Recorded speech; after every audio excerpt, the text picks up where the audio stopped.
স্বামী স্ত্রীর গোপন কথা বাহিরে বলা এটা খেয়ানত। সহিহ মুসলিমের হাদিস 1437 নম্বর হাদিস।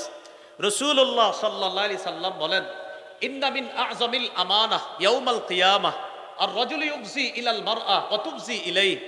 কোন স্বামী তার স্ত্রীর সাথে আর স্ত্রী তার স্বামীর সাথে আল্লাহ প্রদত্ত বৈধ সম্পর্ক স্থাপন করেছে, করার পর সুম্মা ইয়ানশুরু সিররাহা, এই স্বামী তার বন্ধুদের কাছে তাদের গোপন কথা বলে বেড়ায়, আর এই স্ত্রী তার বান্ধবীদের কাছে তাদের গোপন কথা বলে বেড়ায়। এটা কত লজ্জাজনক বিষয়। বিয়ে হয়েছে, নতুন বাসর হয়েছে, বন্ধুরা বন্ধুকে জিজ্ঞাসা করে ভাবির কি খবর, আর বান্ধবীরা ওই বান্ধবীকে জিজ্ঞাসা করে ভাইয়ের কি খবর।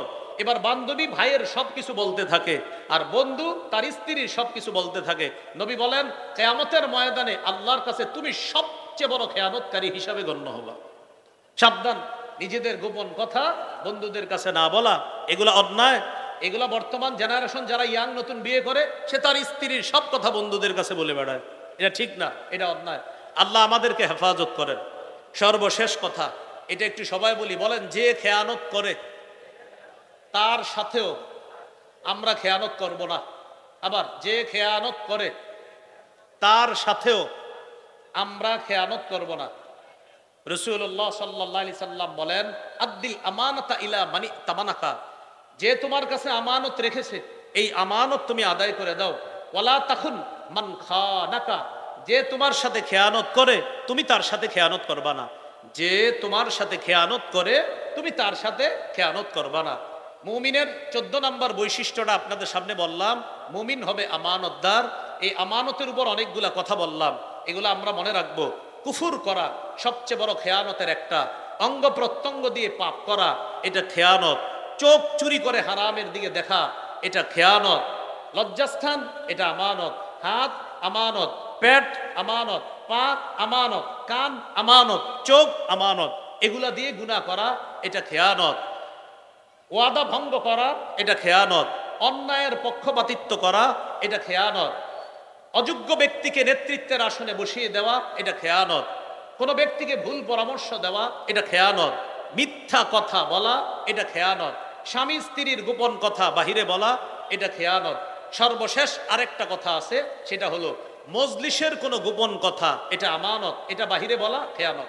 এটা বুঝার জন্য হাদিস বুঝতে হলে আমার দিকে তাকাতে হবে। দেখেন আমি কথা বলতেছি, ভাই আমি আপনাদের সামনে একটা গুরুত্বপূর্ণ কথা বলবো, এবার এইদিক সেদিক তাকাই, কথাটা হলো এইভাবে তাকাই দিচ্ছি, মানে কেউ যেন না শুনে। তো নবী বলেন, কোন ব্যক্তি ইদা হাদ্দাসার রাজুলু বিল হাদিস, যখন কোন ব্যক্তি কথা বলে ওয়ালতাফাতা, আর এদিক সেদিক তাকাই এইভাবে, কথাটা হলো এই নবী বলেন ফাহিয়া আমানা, তাহলে বুঝে নিবা ওই ব্যক্তির কথাটা আমানত। তিনি চাইতেছে এই কথাটা বাহিরে না যাক, শুধু তোমরাই শোনো। নবী কি সুন্দরভাবে ইসলাম শিখাইতেছে, শোনো। যখন মসজিদে কেউ এদিক সেদিক তাকায় কথা বলে, ভাই তোমাদের কাছে একটা গুরুত্বপূর্ণ কথা বলবো, কথাটা কিভাবে বলি, কথাটা হলো এইভাবে তাকায় কথাটা বলে, নবী বলেন ফাহিয়া আমানা, এটা আমানত, এটা তুমি বাহিরে বলবা না। তবে নবী বলে দিয়েছেন, আল মাজালিসু বিল আমানা, দুনিয়ার সব মজলিস আমানত ইল্লা সালাসাতা মাজালিস, 3 ধরনের মজলিস আমানত না। 1 নাম্বার সাফকু দামিন হারামিন, যেই মজলিসে কোনো ব্যক্তিকে অন্যায়ভাবে হত্যার পরামর্শ করা হয় এটা আমানত না। এটা আপনি বলে দিবেন বাইরে গিয়ে, কোনো মজলিসে গোপনে পরামর্শ হইতেছে একজনকে হত্যা করবে, আপনি কোনোভাবে শুনে ফেলছেন, বলে দিবেন।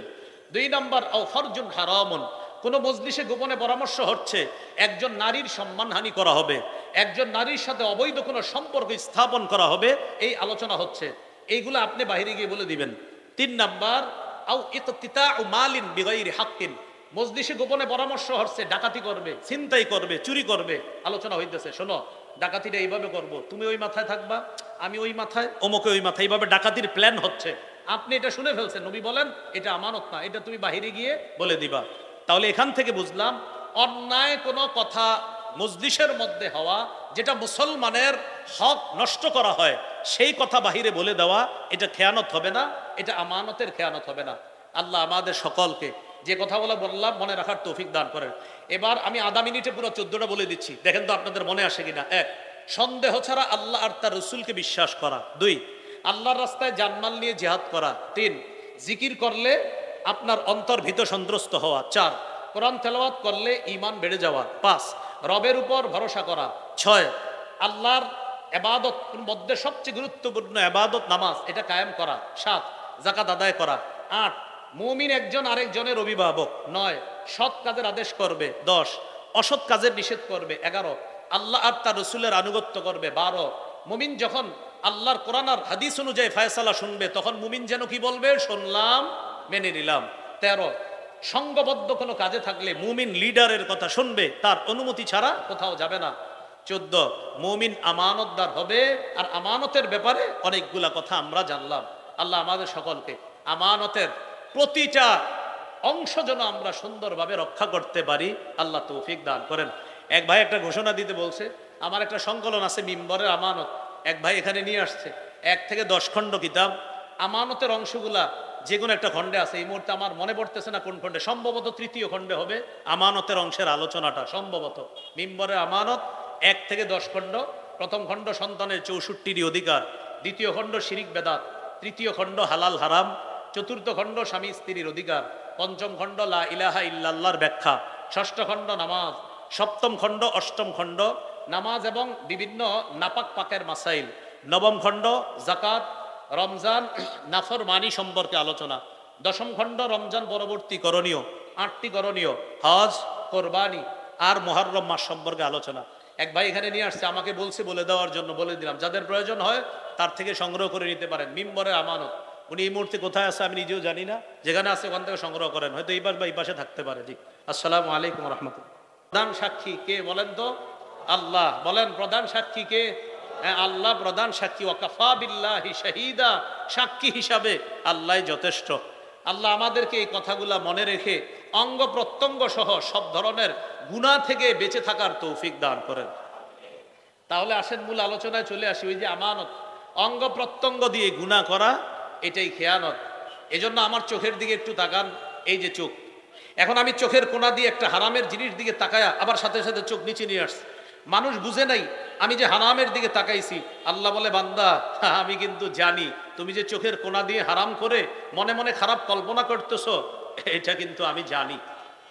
সূরা গাফির বা সূরা মুমিনের 19 নম্বর আয়াতে আল্লাহ বলেন, ইয়ালামু খাইনাতাল আয়ুনি ওয়া মা তুখফিস সুদূর।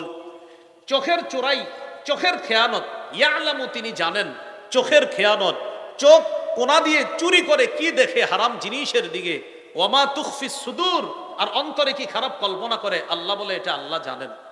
এই জন্য প্রিয় ভাইয়েরা, চোখের খেয়ানত, অঙ্গ প্রত্যঙ্গের খেয়ানত থেকে বেঁচে থাকার চেষ্টা করা, আল্লাহ তৌফিক দান করেন।